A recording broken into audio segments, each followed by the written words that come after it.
everybody. Welcome back to our GAMA Trade Show 2016 coverage. I'm Z Garcia. I'm here with Sean from Mr. B Games, and he is going to be telling us about the new upcoming goodies for this year from Mr. B. So what have we got? So what we have out on the table is Alien Uprising Zothran Invasion. It's a standalone card game set in our Alien Uprising universe, which was our first game back a couple years ago. Was that your first game? Yeah. Well, it wasn't my first game. It was my first game on my own. As Mr. B Games, right. Well, I mean, I published one way back in 2005, but nobody cares about that. My first real game. We're not talking about that one, yeah.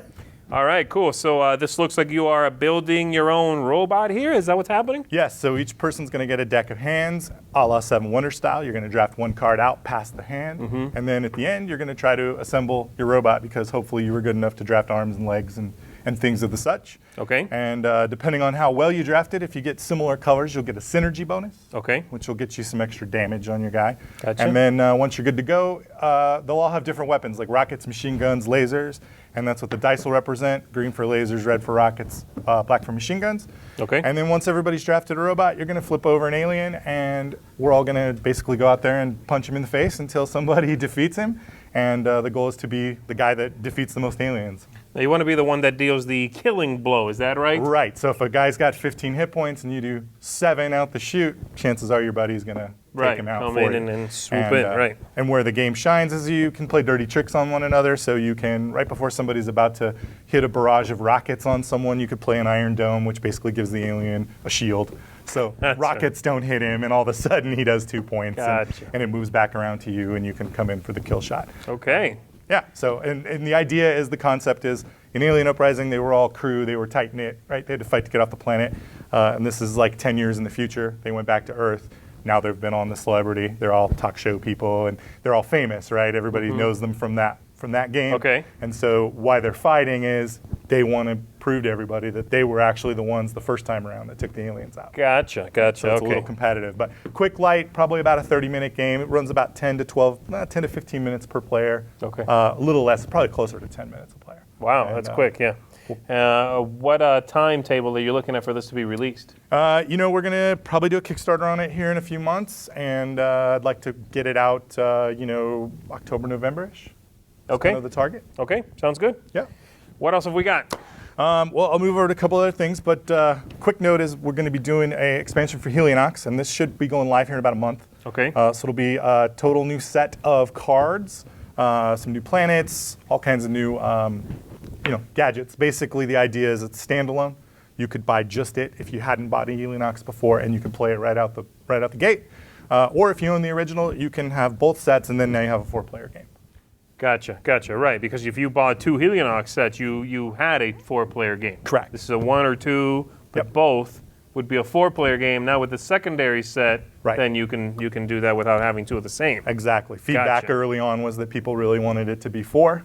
So we thought, well, if we make the expansion that way, then they can buy 1 of each, and we'll probably toy around with maybe a bigger box that has a 4-player variant, a 4-player already pre-set up and things of that nature. Okay. We're still kind of back and forth on that one a little bit. And there's a Kickstarter coming for that as well. Yep, and we hope to do that maybe here in a month. Okay, all right, sounds good. That's probably the newest on deck. And then our newest bit of news that we just announced this yesterday is we picked up the folks at Terra Games. So we'll be doing distribution and promotion and whatnot for all of their products, and helping them with their future Kickstarters and things of that nature. And it starts off with Farspace Foundry, which is their newest release. They delivered it basically in January to their Kickstarter backers, and we're looking to get it into distribution here in like April, May. So we're just getting the rest of the print run and bringing it in and hoping it gets to stores here relatively quickly. All right, excellent.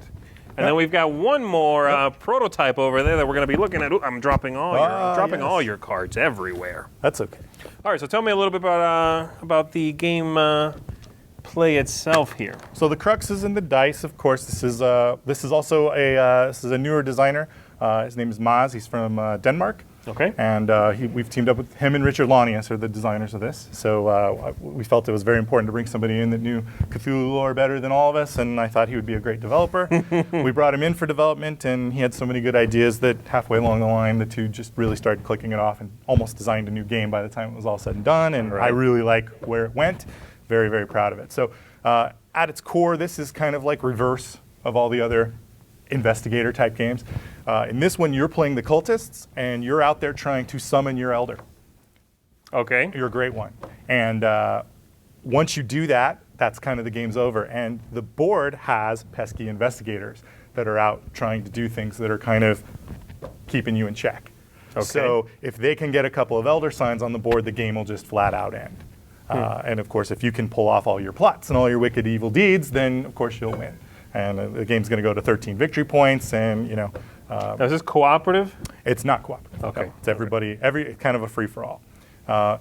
So what's really nice is everybody's got this this basic playmat, and you've got 4 different areas of your character, so you can start leveling up your cultists, you're leveling up your leaders, you can start bringing monsters into the fold, and you have madness, and the more madness that you take, the more powerful you get. And basically how a simple round is going to work is you're going to take your dice, you're going to roll them. If you roll an investigation symbol, the investigators actually get a token put onto their pool. If they get too many of these tokens, they're going to open an elder, or they're going to do an elder sign on the board. Gotcha. And so you don't want that. So investigation icons are bad. Through madness, you can re-roll things. With these, you always have to put a token even if you re-roll it. Okay. With these other things, that's mythos. This is how you move on the board. This is how you do combat on the board. Okay. And so the idea is you're going to take these dice and you're going to save them over in your active pile. Of course, you have to re-roll your investigations. You have to play the first one on Forbidden Lore. You can actually learn some knowledge. Once you have that, then everybody does that simultaneously, and then it's almost like a dice drafting game. Yeah, that's a kind of a mouthful. I agree with you there. Yeah. So it's the idea of I'm going to play a die and do an action, then you're going to play one, then our third player is going to do one, and then back and forth until all the dice are played. And then we're going to visit each location on the board and resolve, a little like a Lords of Waterdeep. Huh. Okay. Very cool. Yeah. So when are you looking at putting this out? This is going on Kickstarter, I assume? Yep. We're looking hopefully May, June, something like that. Okay. So development on it is done. Development's really good. We really like where it's at. We're working on final art at this point. There are elements in here that are final. There are a few that are clip art that are kind of placeholder while we work with other things. What's the name on this one? This one's going to be called Madness at Midnight. Madness at Midnight. I like it. Yes. Excellent. Anything else you want to tell us about? That's all I got. I mean, War Quest, I guess. I think this is good. Yeah. Well, actually, there's one other thing. We didn't have it. It didn't show up in time. But one of our other studios, L4 Studios, my good friend Keith Bloom, and we've got Liar's Dice. So we'll be doing a reprint of Liar's Dice. Really? Back into circulation. Yep. Okay. So we were hoping to have a production sample here, but just didn't quite make it. Very cool. One of my favorite games of all time. I love it as well. Yeah. Richard Borg is a great guy to work with, and it was amazing that it was available. And we were like, why isn't this game on the market? Why isn't it still available? It needs to be. And so we're going to do our best to make that happen. All right. Great. Good talking to you, man. Thank you, sir. All right. And we will see you soon. Bye-bye.